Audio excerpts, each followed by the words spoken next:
Stories Heal Everything is a series designed to shed light on various women's issues and how we navigate those issues by the grace of God the Father as our compass.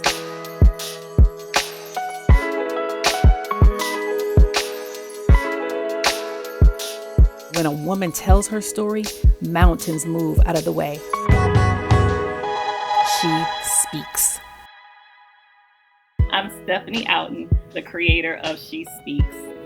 And God told me a long time ago that I am a beacon of light that was created to shed light on people's stories. I'm a woman who speaks because I believe that stories heal everything. I'm a caregiver to my 83-year-old mother who is battling dementia, Alzheimer's. She's in the final stages, according to what the doctors say. But I know that God has the final say.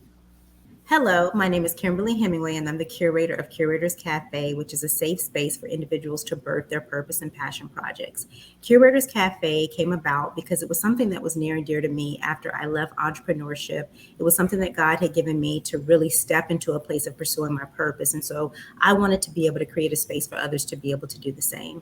I'm a caregiver for my mother. She is 76 years old, and she's gone through a lot of different transition over the last 4 years, including things with kidney disease, her high blood pressure, multiple surgeries, as well as COVID, which she has become a COVID long hauler, which that has been taxing for her mentally and emotionally. I am a woman who speaks because I believe that stories heal everything. Hello, my name is Elistria Warren, and I am the owner of The Gold Standard, which is a business ministry that gives assistance to those who are looking to change their life, their health, and their longevity of living. It provides hope and help for those who desire to change. I'm also the founder of iCane Inc., which is a ministry slash business that focuses on mental health and wellness. It provides products, platform, and encouragement for those who are seeking to improve their mental health and their overall well-being. I was a caregiver for my father, who has now passed at the age of 69. He had cancer and other complications related. And after that, I assisted my mother and still do assist my mother with her procedures that she had, and then after day-to-day care. So I am a caregiver, and during some of that time, I became the person who was in need of care. So I'm grateful that I was here with my mother. So I am a woman who speaks because I believe that stories heal everything. Hi, my name is Nicole Whitley. I am a licensed clinical social worker and owner of Sound Mind Therapy. It is a private practice that specializes in grief counseling, trauma, depression, and anxiety for adults within the Florida area. So I am a caregiver for my mom, who is 70 years old now, and she has Parkinson's disease. According to doctors, she would technically be in the last stage of it, but to God be the glory. He has maintained her, He has kept her. And although she may be in the last stages, um, she's doing pretty well. And so I am a woman who speaks because I believe that stories heal everything. Hi, everyone. My name is Erica Daly. I am the proprietor and owner of a small boutique company called EDB Collective, and we specialize in helping business to business grow. So our focus is to help you grow, for you to be in your highest use and best use. So I am the caregiver of my parents, both 77, both with different ailments, and we've been on this journey for the past 15 years. So my mom has forms of dementia stemming over the past like 15 years, and it's just been a gradual progression. My dad has pulmonary hypertension, so when one is down, then everything is down. So it's just me by myself. And so one of the reasons why I truly believe that sharing stories, because I'm a woman who speaks, because I believe that stories heal everything. And one of the biggest advocates I always want to see, because I've seen people who are now on this journey where is sharing the stories allows them to understand you're not alone. And even if you just started this journey or you've been on a marathon of of an illness, there's layers to it, and you're not alone, and you can make it.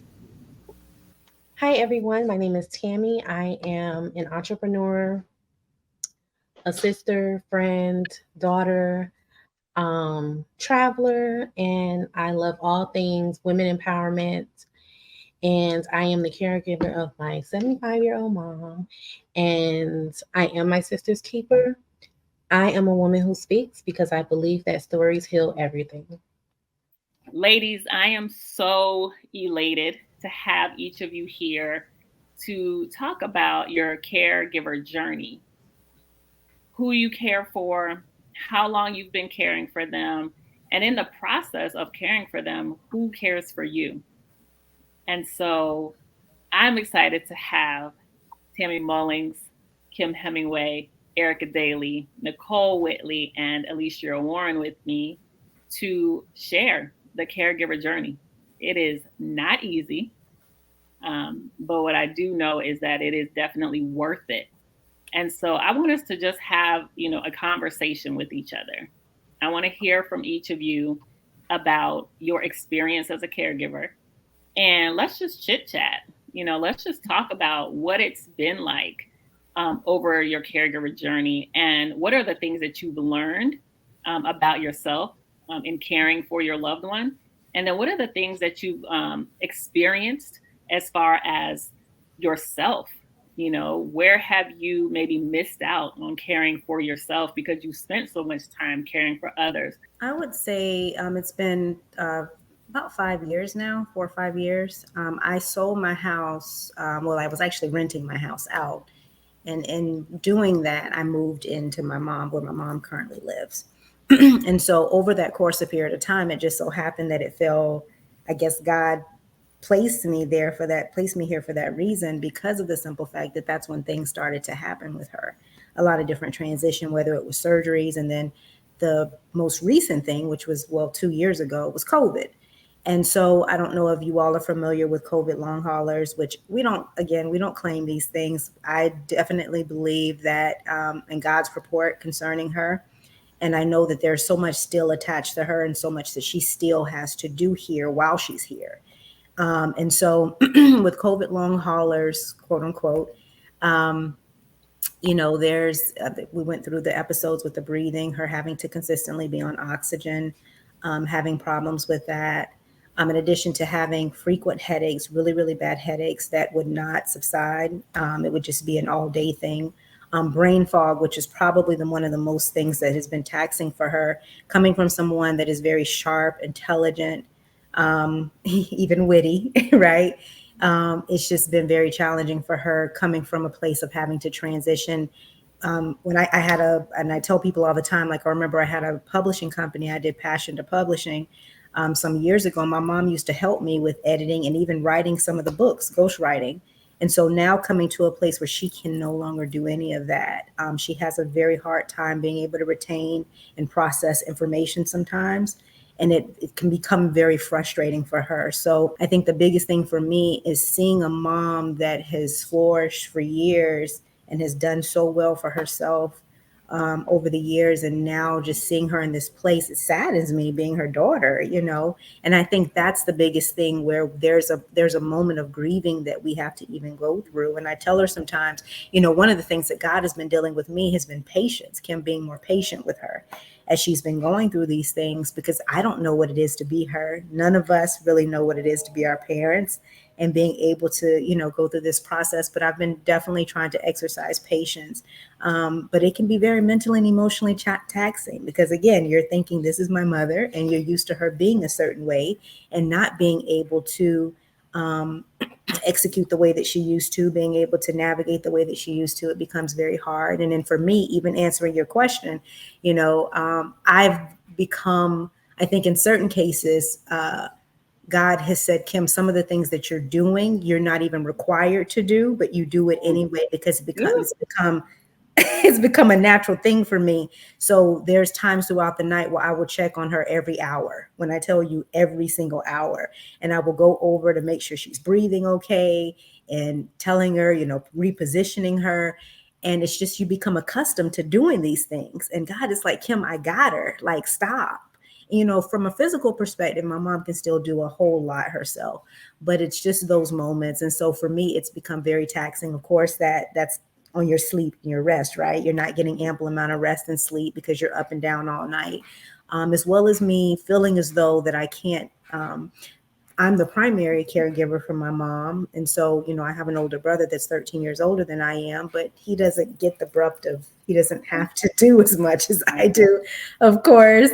Often men don't have to do as much as we do. They don't. And it's like one of those things where I have to always, when she's going through surgeries or whatever, and even though he's stronger than I am, men tend to be more emotional. Yes. Right. And so even when I'm communicating with him about things that she's going through, it's like, I don't understand that. You need to tell me different. I don't know. Kim, you're keeping stuff from me, and I'm like, oh my gosh, and I'm like, sometimes I would feel like, who's checking for me? Like, who's checking for me? Does anybody even just ask, Kim, do you have to do anything? Kim, do you have to go anywhere? Kim, do you want to, like, who checks for me? Yeah. Who else feels like that? Raise your hand. Right.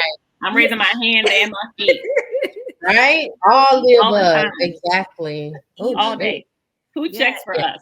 Yeah, and that's how I feel sometimes. So, and even from the perspective of not being married, all of these things, it can just be so mentally and emotionally taxing, Mm-hmm. And I'm gonna finish with this. I remember one day I was in the room and I was working, and it's just so shows how God works, right? In a situation, and I was sitting there working, and she came in the room to ask me a question, and I answered her, but it was very short, and I didn't even turn around. And God told me immediately, He said, go to her, and I need you to respond differently.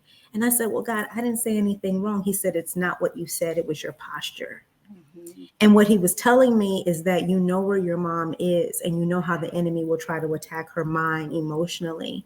You need to be ahead of that at all times. You need to be ahead of that at all times. And so it was something, again, me learning to exercise patience more, me really checking myself when it comes to different things, and being more in tune with her feelings has been something that I've really been working very, very hard on. I'm originally from the Bronx, New York, and so I can hear it. I'm from Brooklyn. I hear it all day. Oh gosh. And so my mom was in New York, and I've been in Florida for the past 8 years. And so family in New York, they're calling me and they like, you need to check on your mom and, be more present. And so I'm like, but when I speak to her, she says that she's fine. She's okay. What do you expect me to do here? And I'm in Florida. Like, y'all around the corner from her. Y'all go check on her, right? But they calling me. And so one day she has Parkinson's. And so Parkinson's is a debilitating disease. It attacks the body. And so her mind is there, but the body is gone. So right now at this point, she requires full like care with ADL. So activities of daily living, showering, toileting, feeding, of that nature. So it's really hands-on work. And so, but it was a progression, right? And so at the point when I was talking to her, she was still vocal, because at this point now her voice is very low. So you have to literally like be in her face to understand what it is that she's saying. But when I used to talk to her on the phone, everything was fine. So I wasn't worried. So one day I called her doctor because I couldn't understand something. And the doctor, he was like a feisty guy. And he was like, well, if you really care about your mother, I'm going to see you on the next appointment. And I was like, well, okay. So you're going to see me. So, I'll be right in your face. But I guess that was God's way. He knew how to push me. So he tested me, and I was there. And when I was shocked, because the way how I heard my mom on the phone, it was not what I walked into. And so that right there propelled me into action and, getting things done as far as paperwork, power of attorney, healthcare surrogate, changing over bank accounts, adding myself on, right? So doing all of these financial things, right? And then, but even after that, she didn't want to come to Florida. So that was about, I said, okay. So I just kept praying. So actually, it was an answered prayer of mine. One day, she just called me out the blue and she was like, I'm ready. And so, okay, Ma, say no more. So got a flight, got my cousin to travel with her, bring her and her dog Destiny. So I I also got a dog, okay? You're like, I got a mother and a dog all at the same time. A mother and a dog. And so well, she came in September, I think it was 2020. Mhm. And October, I found out that I was expecting my first child. Okay. So not only transition, taking care of mom, I'm finding out that I'm pregnant. And so even the pregnancy was a whole journey, struggle with PCOS. So been trying to get pregnant for years, years, years, years, years. So she brought the blessing with her. I'm like, come on, Ma, bring the blessing, right? So so we found out that we were expecting. So yes, it was the blessing, but then it was, how am I going to do this? Like, how am I going to care for my mom? And like, I'm growing, but God, all I can say is that He provided all of my needs, like Mhm. things that I did not know that I needed. Right. So who took care of the caregiver? God took care of the caregiver.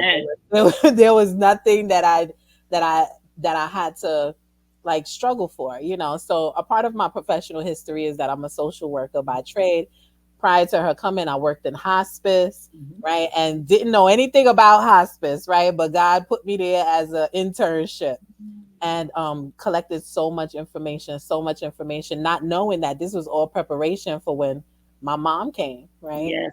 Because you know what, there's what I learned working in hospice is that unfortunately, a lot of our people do not utilize that service, Yes. right? They do Yes. not utilize that service, or when they utilize it, it's at the end. And it's a service, it's a free service that's covered under Medicare, right? So you're not coming up with anything out of your pocket, And you right? know what, Nicole? I think it's because we don't know, right? Right, We think of right, hospice as end of life. right, And I had to figure that out too with my mom. Was the doctor said it's time for palliative care, pain management, and it's under hospice. And immediately I was like nerve wracked. Oh my God, you about to tell me my mom's gonna die. Like, what is this? But when they explained it, I'm like, oh my God, I get all of these free services right. to help care for her. And that's so important. And so you were able to take advantage of that as well, Yeah. especially because you already had that experience interning in hospice. Right. So again, he set me up. I knew where to go. I knew who to contact. Right. Now I need to get on Medicaid, long term care.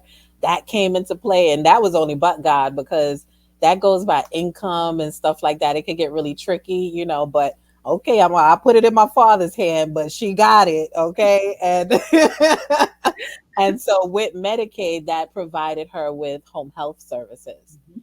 right? So I met the most beautiful, is God sent, right? She's been with my mother since day one, and she has been with me through my pregnancy. She helps to take care of my daughter. So here goes another, because I used to think, Lord, what am I going to do? Like, how am I need help, right? Like, so he sent the help. The cavalry came. And so I have a beautiful caregiver that also assists, right? And comes in and takes care of my mom, helps me take care of my daughter, right? So that I could have strength to take care of my mom, because you get exhausted, right? You get Yes. exhausted. And then I had a baby. So most of my time was dedicated to the baby, right? And Mhm. so, but God figured it out. Like, I'm not going to leave my daughter neglected, right? Right. So Right. He made all of the provisions. So that's just, I mean, He's just been good. The blessings continue to pour in each and every day, right? She's still here because she's been on hospice since 2020. And Okay. so, the numbers with hospice is like 6 months, Right. right? But Yes. but you know, if something happens that it's like, okay, she's recertifiable, right? So all I Mhm. can say is, thank you, God, right? Yes. And so that provided me with, I have a nurse that comes into the home, medication. I don't have to take mom out, taking her to different appointments and stuff like that. And so, and then we get the medication delivered, we get her like her underwear, everything is just delivered. So I Yes. just open my front door and things are there. Your story is so similar to mine because I'm in the exact same position. I mean, my mom has dementia, but now in these later stages, her body is being impacted as well. So she is debilitated. She cannot do anything on her own at all. And so, while I am her primary caregiver, my brother and I, we live together to be able to take care of her. And hospice, literally, it saved us. It saved our lives because we have someone that we were paying out of pocket to help us in the evenings with her. But when hospice came into play and I found out it was just covered through Medicaid and I didn't have to pay for all these things, we have two other caregivers that come during the day and on the weekends. And then we have another individual that we still pay out of pocket because she's been with my mom the longest at this point. It has been so helpful. We get the medications, we get the supplies, everything that we need, and we don't have to take her out of the home because it's very physically taxing, Yes. because she cannot do anything. So we have to do everything for her. So I literally feel like, I'm right there with you because we're walking lockstep in this thing to take care of our loved ones. So mine spans over the course of a couple of years, and it has impacted my life in many different ways. There was several different episodes that occurred with my dad in caregiving for him, and I was long distance at the time. I was in Tampa. I had been there for 20 years, was enjoying my life. I had started graduate school, and then all of a sudden something happened, and my dad was in the hospital. He couldn't walk, he couldn't use the restroom on his own. We didn't know what was going on, and so I was nerve wracked. I was put on academic probation. They were like, nope, no ma'am, this is not going to do. I'm like, okay, well, I have to leave because I was just so just overwhelmed by what was going on because it happened, it seemed like overnight. So I was going back and forth visiting with him. I was getting calls while I was at work. I was working and going to graduate school at the time when it first started to happen. So I said, I cannot do this. I cannot. And so, the academic advisor, they were rude and things like that. You're just going to drop out of school. I'm like, you don't even understand the situation, but God bless you. I'll see y'all after a while. So I dropped out of school. I was continuing to work, but in the midst of all of that, what really made the situation difficult is because of our life circumstances. My mother and father were not together. My dad had a domestic partner for a couple decades. And so she was assuming responsibility for his care. There was a lot of information that we were not getting, things that were going on. He wanted her to be his caregiver. And I was like, okay, well, what about this, that, and the other? And none of the suggestions or information. Now, mind you, I'm the social worker. I'm the social worker, but you telling me, I'm like, okay, if that's what you want. So that made it difficult in itself because I was unable to provide the care that I wanted at the time because of this person is saying this and demanding this, and you're saying, well, I want this person to do. So my hands are tied. What can I do? So I continue on. I'm going back and forth. I'm still working. In the midst of that, I become unemployed. I am on this journey. Lord, help today. That's a whole nother program by itself. Okay. I'm on this journey. I'm back in school. I'm getting two certifications at the same time. He's healing and getting better. So this is making, things a little bit less stressful. COVID hits, right? So I am coming out of this state that I'm in. I'm employed again, praise God, still going to school. Actually, Kimberly was one of my professors at that time in that program, that situation that I was going to. And then in the middle of that, another issue. It's in the middle of COVID. We can't visit. We can't, again, our hands are tied because you have this other person who's in the role of caregiver not providing information because they want to be in control. So, what can we do? We can't do anything. I'm like, Jesus, you know? And so that made it that much more difficult because you can't step in and do what you know to be right. Now, my background is social work. However, I also had entrepreneurial efforts in credit repair, in life insurance, and financial planning. So I know all of these things. I'm like, Daddy, I tried to get him to get, I'm like, Dad, you need a will, you need power of attorney, you need this, that, and the other. You need all of this stuff going on. Oh, I got somebody to take care of me. Okay. So this time goes by, and then out of nowhere, he ends up in the hospital, brain bleed, stroke, partially blind in one eye, almost completely blind in the other eye. All of this stuff is going on. It's COVID. We can't visit. We can only get through on the nurse's line periodically. It's like all of this stuff going on in the midst of this family situation, right? And it's not just that, but it's years of occurrences and things built up. So, on top of caregiving, then you have all of these emotions that you're trying to manage, not just you, but other family members. And then you're dealing with this other person who's kind of forced on you that's not a family member, but you have to accept them because this is the person they want in their life. And it's all of these things going on. And one day, God said, Go and lay hands on your daddy. So I made a plan. I said, okay. I went. Now it's the middle of COVID. Nobody can visit, nobody can get in. But I tell you, it was like some James Bond super ninja stuff. Like God said, go at this time on the dot, not 1 minute before, not 1 minute after. I walked into this place that I had never been. I went down. I said, God, you're going to have to tell me because I don't know where to go. Look at this sign. Go this way. Go that way. Get on this elevator. I got off the elevator at the most opportune time. Nobody was at the nurse's desk. It was in between shift change. I didn't know what time their shift changed. You understand what I'm saying? This is how excellent God is. I get off. I walk straight through. Nobody stopped me. Nobody asked me any questions. I'm not supposed to be there. You understand? It's COVID. Nobody's visiting. I walk in and he is laying there. I was like, it was worse than what we were given. He was this big. It was bad. We were not given the information of the reality of the situation.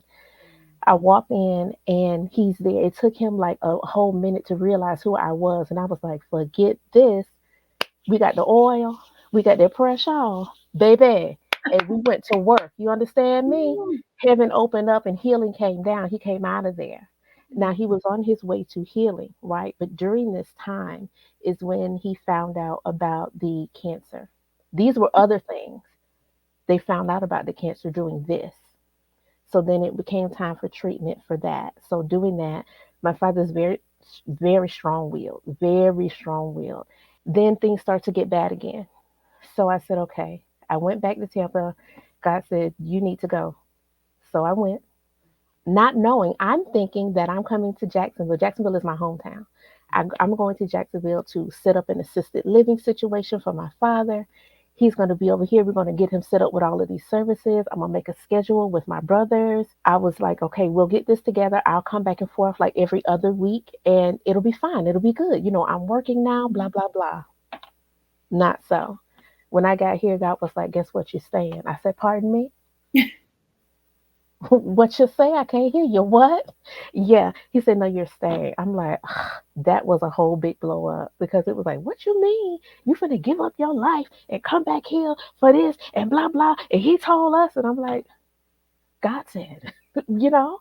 So it's the family dynamic was very, very difficult.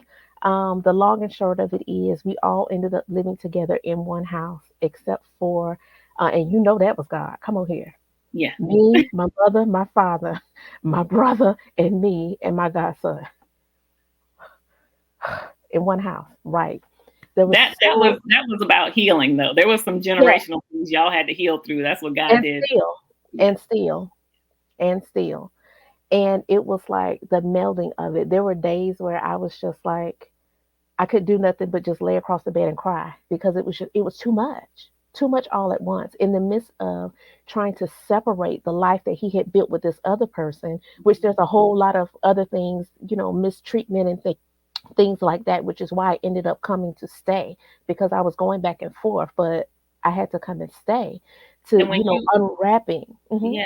And when you did move back to Jacksonville to stay, Hmm. how long between you getting there and him passing away?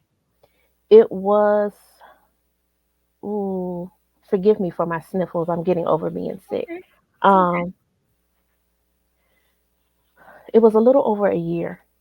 Okay. A little over a year. So there was therapy sessions, there was doctor visits. I mean, multiple a week, not just like every now and then, every week, because he had physical therapy, he had occupational therapy. There was going to the eye doctor, going to eye therapy, then going to the primary care doctor, then going to the oncologist, visiting this doctor. It was a lot all at once. And you And were because, responsible for taking him to do all those things? yes, he insisted. Mm-hmm. And that was another thing. It was his condition began to play on his mental health, Mm-hmm. and so he acted out a lot. So in the midst of trying to care for him, and I'm cooking and doing all of these things, it was an insistence that I be there. So while I'm caring, it was it was almost impossible for me to do, work on my business stuff, Yeah. go back and forth, take care of me, because I'm a minister. So there's things that I committed to that I'm trying to still continue to do while I'm caregiving. And so if I wasn't there, then he would cut up. Oh, it was so much, like lots of acting out and almost a return to a childlike state. So there was, and then managing that in between the other personalities, the healing that had not taken place. And then, like Kimberly said, God is saying, okay, you have to be patient because this is what's going on with him. And I'm like, listen, Yeah.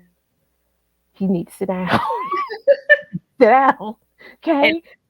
I have never had to care for a male loved one. I know Erica, and I'm going to have Erica share her story as well because she's actually had to care for both of her parents. Mhm. I've heard that it's a little bit different, It to is. care for a male loved one because their emotions, even the physical things that you may Yes. have to do for a male loved one, is so significantly different. Yes.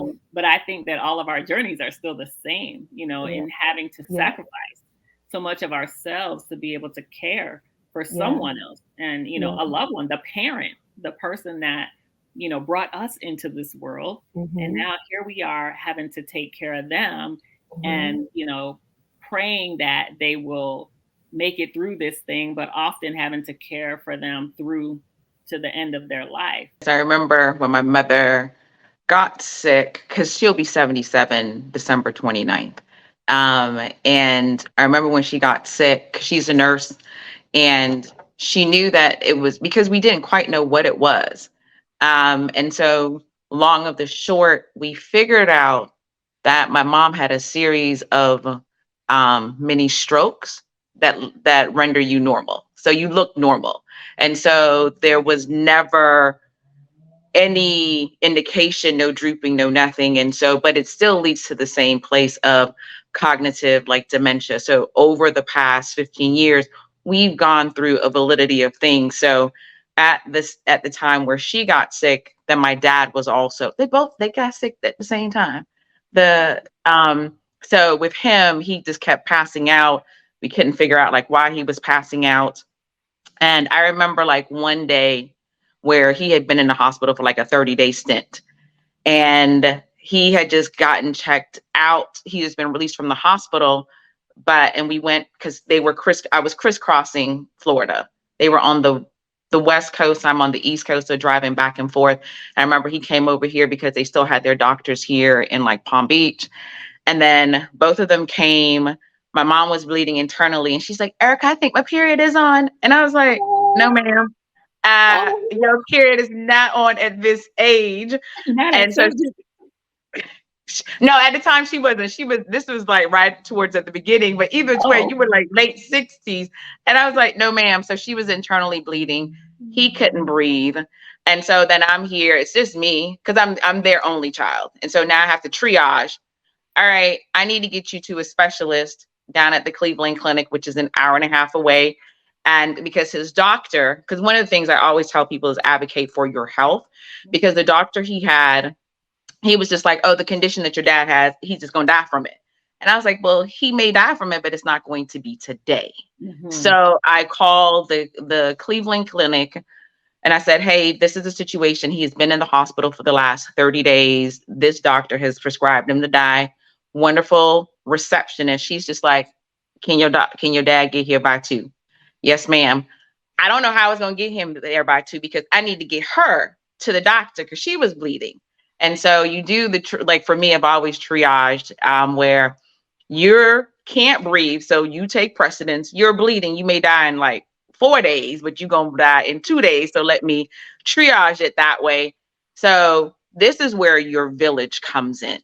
And so if you, as an individual, and I've always looked at my parents, my dad has always had a colloquy of male friends that show up, that have always shown up my entire life. So I just know men to show up. So when in this young generation where men don't show up, I'm like, that's what y'all supposed to do, men, show up. And so I call Mr. Crooks. Hey, Mr. Crooks, how are you doing? I need the favor. Dad need to go to the hospital. Okay, Erica, I'm on my way. Come, because I got to take mom to the hospital. So he takes my dad, takes him down to the Cleveland Clinic. Hey, when is he coming out? He calls me back. He's just like, oh, no, he gonna be there. So then mom, she's now checked into the hospital. So I'm like crisscrossing. So that's one of the things, like how this journey started for me and them. And at the same time, I was still in corporate America. I worked between 80 and 120 hours a week. Is just like absolutely maddening. But over the course of the past 15 years is learning to advocate for health, was when we finally figured out like what the root cause of my dad's illness, from his heart being recalibrated several times, for us figuring out, then realizing that he has pulmonary hypertension, which is his blood clots in his lungs. Okay. So we don't know if it caused from an illness or whatever the case may be. But then the kicker for that, it was like his medication cost like $32,000 a month just for his stuff. So as we've gradually gone through with him, because then realizing that you have to make sure your INR, which is your blood count, is a particular way. So he ended up with his diagnosis, end up having palliative care to make sure that a nurse comes and titrates him up regarding his medication, him not really taking care of himself because he's never really had to. And so now all of a sudden you had to make your health a priority. And I had to call his sister at one point, his older sister, be like, look, I got to call Auntie Carol because you're not doing what you're supposed to. So since you're not listening to me and your parents have transitioned, I'm calling your sister. So it then became making sure that he started doing what he needed to do. And actually he does. And so the order of operations, as I call it, it's his wife, my mother. And so I always knew that if my dad got sick, my mom would take care of my dad, but never thought it would be my dad taking care of my mom. And then because both of them are sick, then I got to jump in and take care of both of them. Because it seems that when one is down, the other one is also down. So it's usually, especially when she was talking about being COVID, both my parents were in the hospital, not COVID related, but had to go into the hospital during we had the lockdown. And one of the things, now I'm fast forwarding to more current, when my mom went in for internal bleeding again, she went in able-bodied and came out disabled. So we didn't have eyes on her. We didn't quite know what was going on. So she went in walking, but then since coming out, she's now in a wheelchair. So then that becomes like a whole different stint, where prior to that, she was an escape artist. We've had the sheriff looking for her, silver alerts, all these different things that have happened to where we're locking up the house so she can't get out, to now, oh girl, you're not even getting up. Right. So those are things that have happened over the course of the 15 years. But one of the things that I'm grateful for that has happened with me and my parents, especially now my mom has like advanced, her dementia has like truly advanced, but she's still there. So like even the helpers that may come to the house, where at first, as what Stephanie was saying, I was paying out of pocket, and then realizing like, no, I pay way too much taxes. We need to figure out what services y'all qualify for. Let's get all the directives. Let's make sure that everything is in order, because y'all have worked way too long and way too hard, and there's services out there. We need services. And that was really hard for my dad initially to say, what do you think? I can't take care of my wife? I'm not saying you can't. What I'm Right. saying is you need help. Yeah. And I And need you don't you have to. to, because there is money out there. There are resources out there, and Correct. you need to take advantage of those things, right? Yes. And so that becomes like the big thing. So people, when I've seen this, but one of the things I wanted to say is that some of those hard conversations that you're talking about from a family dynamics that you haven't had, like the mother-daughter conversations, that how, like there's this book on the shelf, like that I read last year. It's called Adult Children of Immature Parents, How to Heal and Deal. And going through, I was able to have conversations with my mom because we had some unresolved issues. And at the same time, because we are also immigrants, even though you can't tell by the accent, we're like the whole immigration experience to this country and integrating, that was a whole another traumatic experience. And so speaking of it from a child's perspective, especially what the adults had to deal with, we then had to unpack that. So some things that happened during that time period, I was able to discuss it with my mother. I graded myself over the course of these 15 years because how I started off as a caretaker, Yes. I was going from 0. I said, let's grade ourselves from 0 to 100, 100 being an A, 0 being an epic fail. I started off with epic failure. Like, okay, today was a 10%. Well, it was better than yesterday was a 5%. And so I had to just look at those gradual grades and also understanding what I needed to do. So when I enter the space of caregiver, that I am calm and rested, because I know what when I enter and I'm not rested and I'm letting the outside stressors impact me, I show up differently, which then impacts them, which impacts their relationship with us. And so for me, this journey, because especially when people, me and my dad really protect my mom right now. And so people who just like, oh, I really want to see your mom. I'm like, you haven't been around in 15, almost 16 years. This version of her, if you haven't seen her, she senses that from a spirit perspective. You're just like, oh my gosh, this is awful. She looks like that. I was like, no, she is where she's supposed to be. She's in an environment at home where people are loving on her and caring on her. And she doesn't need your pity, nor she wants your pity. This is where she is. People are like, well, this is not what she wanted. I said, it's not maybe what she wanted, but it's where she is. Yeah. And a lot of times I think people spend so much time wishing this is not how it's supposed to be. Who said? Right. This is what it is. Let's deal with it and find the joy in all of it. And when you find the joy and the peace in it, then you were able to celebrate the moment. So the moments where she may not speak all the time, but if we get anybody come to the house who she's not familiar with, she'd be like, for the record, that's my husband right there. Just be clear. That's my husband right there. Wow. She don't say nothing else. It sounds like all of us, our parents or our loved one that we care for, they're in the home with us. Is that accurate? Okay. Yes. I was recently, I think it was last weekend, caregiver coach Pat Bailey had done like a national day of prayer for caregivers. And she talked about how in the African American community, it is common for us to keep our loved ones in the home. One is just because that's the nature of who we are as a community, as a race, but also because of the financial impact of having to put our loved one in an assisted living facility or a nursing home. I mean, those things can be $3,000 to $5,000 a month, right? And so who has that kind of money to just, that's for the lower end one. Okay, we're talking about like 8,000 and so better. So the lower end ones are $3,000 to $5,000, but yes, the higher end ones where you can feel a little bit more comfortable that they're getting the level of care that maybe you would provide in your own home is significantly higher.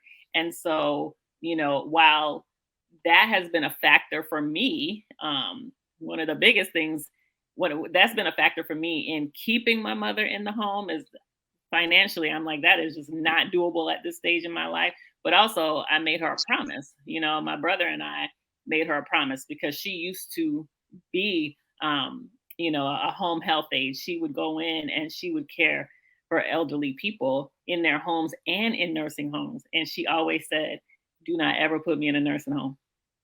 Do not ever do that to me." And so we made a promise that we would not. And so we care for her in the home because we know that we can care for her better than anyone else can. My mom would say, "Send me back to Jamaica." Yeah, well, That's what my yeah. I'm My, like, first of all, you're Mine not going there. too. Okay. Yeah. oh, Like, your mom's send Jamaican me too, Nicole? Mine Yep. too. The people where I've noticed who are not in the home, their deterioration, regardless of what their illness may be, is much more rapid. Even though someone is physically caring for their body, they're not caring for their spirit. And Yes. so it's the spirit and the will for the person realizing, even though they may be in whatever state that they're in, when you are caring for that person's spirit and their will, that changes the longevity, because folks told us that this was going to be over with my mama like within 3 years. This 15. That's all I got to say. my mom is, like I mentioned, she's 75, but she is an active, vibrant, little country Caribbean woman, okay? However, she hard headed. She hard headed. Them June babies, oh, something about them, but she hard headed. And so she has high blood pressure. No, well, she does have high blood pressure, but my focus and what my concern has been is diabetes, right? And so just trying to make sure that like she is taking her medication. I have to now like, are you taking your medicine? Did you take your medicine this morning? And I have to remember these things to ask her. She'll go to the doctor and um she come back, oh, they sent the prescription to the pharmacy. What's the prescription for? I don't know. What the hell you mean you don't know? Why did you not ask them? Right? And so I'm like, I have to remind her, like, it's okay for you to ask questions, right? Like, it's okay for you to say, okay, well, what is this for? Why do I have to take it? Why am I taking it? How long do I have to take it? I think not just like for my mom, but I think like people on a whole, right? Like we feel like whatever the doctor says it is, we are not able to question them, like you said. And I always tell my mom, like, we have to advocate for ourselves, right? If there's an issue, tell the doctor. Don't come home and tell me complaining, because like you just left the doctor. What is going on? Like literally, she will go to the doctor. She'll have her appointment. I'm like, how was your appointment? Oh, it was okay. And then that night, she's complaining about something. I'm like, did you tell your doctor?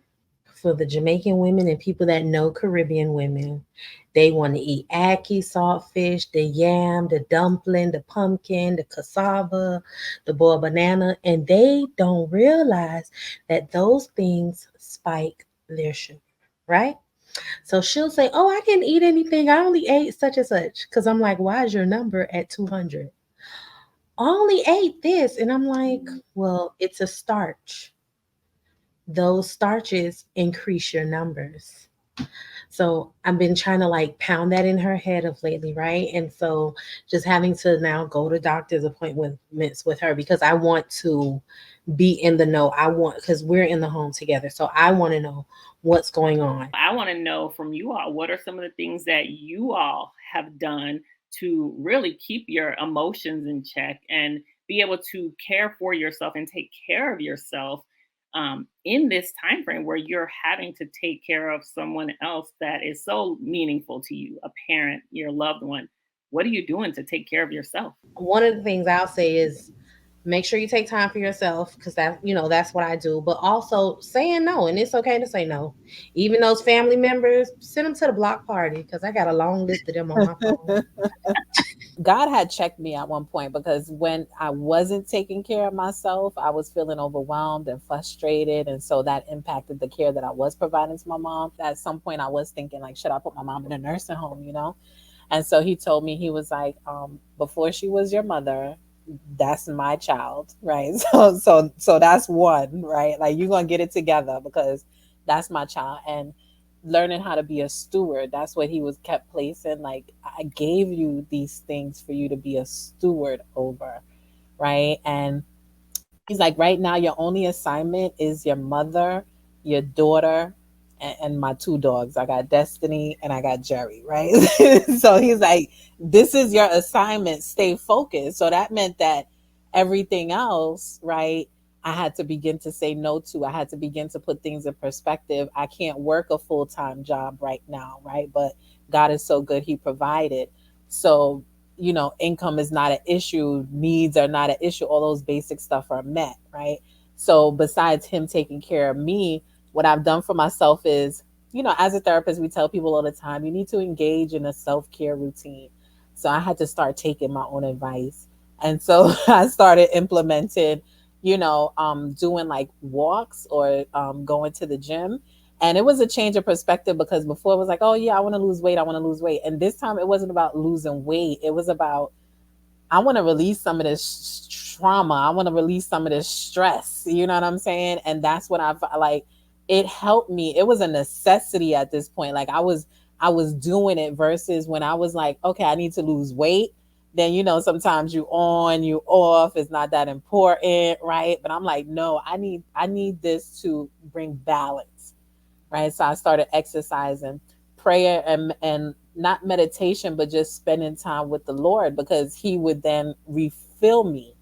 You know what I'm saying? When I'm feeling depleted, spending time in His presence filled me up, and it gave me just a little bit more energy to handle my mom and handle my toddler and walk the dogs and do all of these things. So it became more of a requirement. I have to do these things versus an option. One of the things actually exactly that had to put me on the list because raised by Caribbean parents and a mother of a particular age, I was raised with a disease to please. And so one of the things that I've taken upon is my circle. I don't hang out. Actually, I don't. Usually I'll hop on a plane and go somewhere. So people are like, I'm either in my house or I'm out the country. And so it's either I'm doing for my parents and standing up this business, or I need to flush my head and see a different perspective of how I can help. I'm pretty much in the space of like, I like to serve. That is something that I don't know if it's a part of the disease to please or whatever the case may be, but I like to serve and make sure, but then also recognizing the boundaries. Because just because I am giving and I will naturally attract takers, I also have to set the boundaries in place of, oh, okay, you're just taking. It's not that I will stop giving. I just have to shift who I'm giving to because you are just in the space of just taking. And so, one of the things that I've been doing from a self care perspective is unearthing layer by layer all the things that I need to heal about myself and just taking it step by step. And so, just doing it in small doses because then you find out stuff about yourself. You're like, ooh, I'm gonna have to sit on that, dear Lord. Let me figure that out. And we work through that. So that is what my journey has been about 5 to 10 years, but just doing it over the course of looking at some of the things that you've been taught, whether in some of the beliefs that you have about yourself, and how does that line up with your spirit of like where are you wanting to go, and just unearthing it and just doing the work. And with that, the circle has gotten significantly small. I don't even know if it's a circle, but it's yes. I don't even know about that, and like it requires more than probably. Yeah, it's there. So, and especially from the caretaker perspective, being able to speak to one or two persons where you can share your vulnerability of saying like, oh, I had to wipe up crap today, literally white crap, and someone being able to hold space for that of like how you're feeling. So you may be at your height of frustration and you are speaking from where you are, and then someone saying, okay, I hear you, but can we channel it this way? And I'm like, I guess. But not everyone has that space, but it's just if you're blessed to have that one, maybe two persons in your life where you can do that. And so I have like one person where definitely some of those really intimate, I don't want it up on the social media thoughts type thing out there and being able to share that. So my journey for healing is unearthing all the things that I've learned. I guess the biggest thing is like the re-education of Erica Daly. That's the best way I can say. It's just re-educating myself. Like some of the things you learn, be like, oh, that's not exactly good. And let's do the work in order to be better. And in the process of doing the work, you are going to outgrow spaces. So hence why it's not even a circle. After all of the caregiving and self neglect, I actually ended up in the hospital and was in threat of losing my life, like literally losing my life this year. I had neglected myself to the point where I was nutrient deficient, and um, I was having palpitations and all this stuff, and went to the hospital. They thought I was faking. They kept taking blood and taking blood, like this can't be possible. I was walking around and my hemoglobin was 3. And for it to be that low, and I'm still, breathing, talking, walking back and forth to the bathroom, it was nothing but God. Like I know that, like God saved me. I have work to do. And so now I'm at a point where it's like, okay, I can no longer self neglect. I can't do that. I thought I was depressed, but was literally dying and I didn't know it. All from not caring for myself. So I'm very, very passionate about that. I am in a space where I am focusing on my personal healing. I grieve as I need to purposely. I sit in my feelings and I deal with them as they come. I grieve the life I thought I would have, and I accept the life that I now live.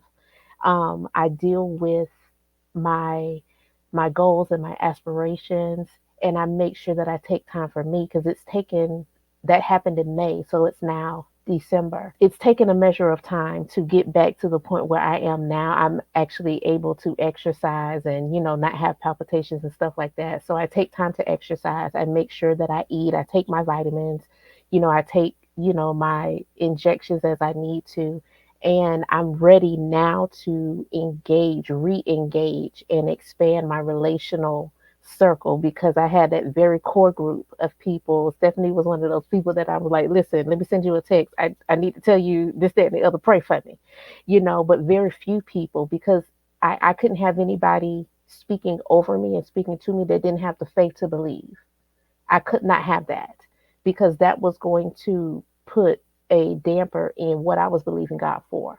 So my faith is extremely important, always will be. So I make sure my family knows Sunday, that's my time. I'm at church all day. That's just me and Jesus all day. Every day I make time and I'm like, okay, before I come out of my room, it's me and God. I have to have that time daily. Um, and now the socialization, like I have mentors that's pour into me that I can pour out what I'm feeling, what's going on. So I make sure that I take those times regularly on a daily basis to sit with God, to hear from God, to speak to God, and then also to take care of myself. It's a new journey and I'm on it, and I'm learning new ways because the person that I am now is not the person that I was before. So I'm a student again. And so I'm sitting in the classroom and I'm letting God teach me what I need in this season. So I'm open to learn. So I remember it was shy of maybe about a year and a half ago, maybe. I sat in my apostle's office and he actually had called me in his office, and I thought it was for ministry. And he called me in his office because he was literally concerned about me. And he told me, he said, Kim, the Bible says to love thy neighbor as you love your neighbor as you love yourself. But it does not say love your neighbor and set yourself up for abuse. And so what I realized is that for many years, I had been doing that to myself, setting myself up for abuse. I was doing ministry, putting myself on the back burner, wearing a superwoman cape. It was suffocating me. And I was really living in a deficit.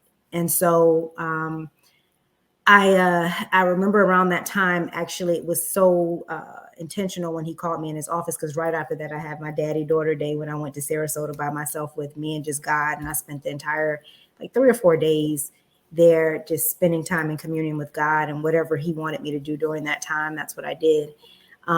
I'm going to be honest, like I have to do that more often. I have not done it in a while, but I need to do that more often. It's important that we definitely refill our cups as necessary, because it's needed. I just recently just got out of the hospital because of me. I believe just, of course, we have different attacks and things of that nature, but I think there's also moments when we need rest and recovery. And I think it was a time for me needing that. So last week, I was literally in that space of just rest and recovery, because sometimes you could just get to a place of burnout. And so that's what, being in that constant cycle. So getting out of that place and really just trying to be more intentional with placing myself, I think somebody said, putting myself on my schedule, and just being more intentional about taking care of myself, I think is so important, more so than anything else. Because to be honest, if something happens to me, then nobody's good, right? And so, I mean, that's even down to my mom, whoever, right? So it's like I have to do better at taking care of myself in order to be able to serve and support other people. What would you say to someone that says, hey, I don't really know what to do. I don't know where to start, because we are going to be putting together for this episode a resource document that we're going to be sharing out, that we want to be able to help others who become caregivers to know where they can go to get the help. So Nicole and then Erica, I'd love for you to share just one quick resource that you would drive people to before we wrap the show. I mean, so I'll just repeat what I already said, which is going to be hospice services, right? Like, because any county that you go to, there's going to be a hospice. You just need to tap into who is your local hospice, right? And in hospice, you're connected with not only a nurse and a doctor, but a social worker, right? So with your social worker, you're going to get those resources. You don't have any food, social worker. You need some financial resources, social worker. You need to get mom into a nursing home, social worker, right? So you have that there. And then you have your chaplain for your spiritual support. So I feel like that's just a one-stop shop, if your family if your loved one qualifies for that service. But find out and don't be scared of it. It's free. Piggyback on that, not only just with hospice, but at the same time, in most counties, it may be called something different. It's like elderly care. But with elderly care, they're able to pivot you to different services. But with that, they then a lot of times may work with certain attorneys that will help you get your affairs in order so that you can shift your assets. Because in order for you to qualify for some of these different programs, which a lot of us do, we just have to move our assets. And sometimes you're thinking, like, we bought burial to be like, we're transitioning. This is the end of life. This is the sunset part. And so having those conversations, and if I knew that, like, I may have purchased that in my name as opposed to my parents purchasing as an asset. I'm like, no, it's a debt. But they look at different things. So just working with like an attorney to shift things around and set your assets up so that you can qualify for all the services that you have already paid for. And I always want to emphasize, you have paid for them through your tenure of working. We need to put those steps in place so that you are able to then take advantage of them. We learned that the long way, but I just always want to be like, get it done, get it done, get it done. Yes. Early. Yes, I am blessed and so grateful to be able to care for my mom in this stage of her life. And I know that you all feel the same way about your family members that you're caring for. And I pray that when this episode does air, that, someone who is going to walk in our shoes will be blessed by hearing your stories, your testimonies. And so thank you for speaking, and sharing your story to be able to heal others, because stories do heal everything. And I appreciate you sharing yours. If something were to happen to you today, do your loved ones know where to find your life insurance policy? How about your bank account information? Do the beneficiaries know that they're beneficiaries to your accounts? How about your passwords? Hi, my name is Martha Underwood, CEO and founder of Prism. Prism is not just another digital document vault. We allow you to connect your people, link your financial accounts, organize your documents, and control the privacy setting. You have all the control to allow your people to see what you want them to see when you want them to see it. Why is this so important? At end of life, all we want to do is grieve and not be burdened by the challenges and the administrative task with looking for documents. All we want to do is grieve our loss. That's where Prism comes in and allows you to do that. So get Prism today.